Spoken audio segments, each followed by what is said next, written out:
Oui, ça, c'était le discours initial, en effet, qui a donné quelque chose, des choses assez étonnantes, du genre une déclaration de la paix au monde. Hein, à l'époque, c'était ébouriffant comme perspective, et beaucoup d'autres de champs. Malheureusement, ça a très vite mal tourné. Et on est passé en quelques années, au contraire, au retour d'un système de domination on ne peut plus classique, hein, au travers des guerres révolutionnaires et de l'Empire, où c'était le projet de domination de l'Europe le plus banal qui soit. Donc ça a mal tourné. Mais en effet, il y avait cette inspiration universaliste. Hein, c'est le mot clé. Comment être universaliste dans le monde où nous sommes?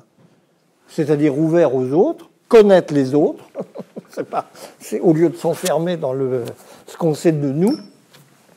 On l'a fait beaucoup dans notre histoire. On peut continuer à une échelle très supérieure. Pour reprendre cet exemple, le meilleur service que nous puissions rendre aujourd'hui au monde musulman, c'est de développer la connaissance de l'islam, que vous ne trouverez pas dans les pays musulmans, malheureusement, pour toute une série de raisons, y compris de pauvreté du système éducatif. Ça, c'est une mission, en effet, de l'Europe, qui est un apport civilisationnel de premier ordre.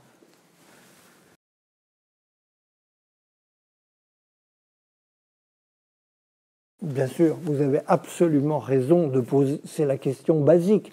Pour être exemplaire, il faut d'abord exister et persévérer dans son être. C'est-à-dire, il ne faut pas être naïf. Il faut être, au contraire, très sûr de soi.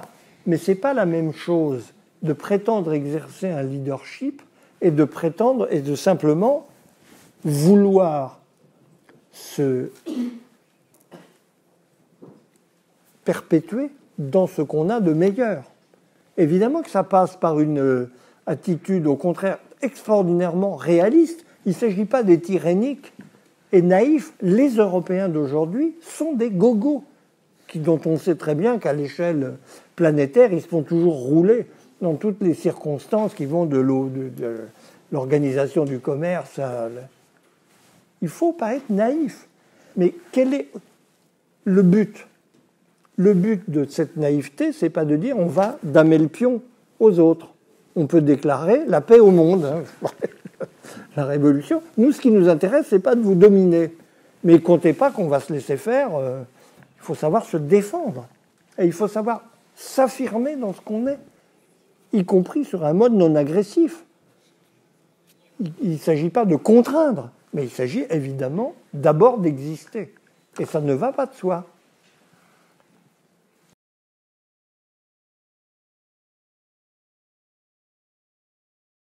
Mais il ne s'agit pas simplement de connaître, connaître et comprendre, c'est essentiel, mais il faut aussi juger. Prenons un exemple très concret.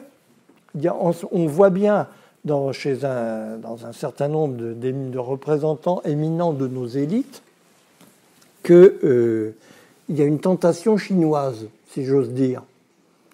Parce que... au lieu du désordre démocratique, on a là l'exemple d'un système autocratique, mais fonctionnel, et étonnamment assez pertinent du point de vue stratégique. On ne sait pas très bien comment ça se passe, hein, c'est un système très opaque, mais qui produit des résultats, somme toute, appréciables. Ça entend beaucoup. On laisse les gens vaquer à leurs occupations, on essaye de leur assurer le meilleur niveau de vie, mais pour ce qui est des décisions importantes, on s'en occupe entre gens qui savent à quoi s'en tenir. Il y a cette tentation. Il ne s'agit pas simplement de connaître, il s'agit de juger. Est-ce que c'est ça que nous voulons ? Je pense qu'au regard des valeurs fondamentales de la culture européenne, ce type de système n'est pas ce vers quoi nous devons tendre. Je n'ai pas l'impression de formuler d'ailleurs une appréciation très originale en disant ça. Mais il faut le connaître et le comprendre, et en discuter de façon tout à fait intéressée.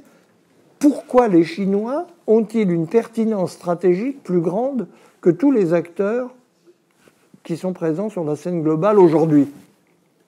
Ils sont meilleurs que les autres, il faut le dire objectivement. Comment font-ils? On a l'exemplarité, ça passe par la capacité d'apprendre.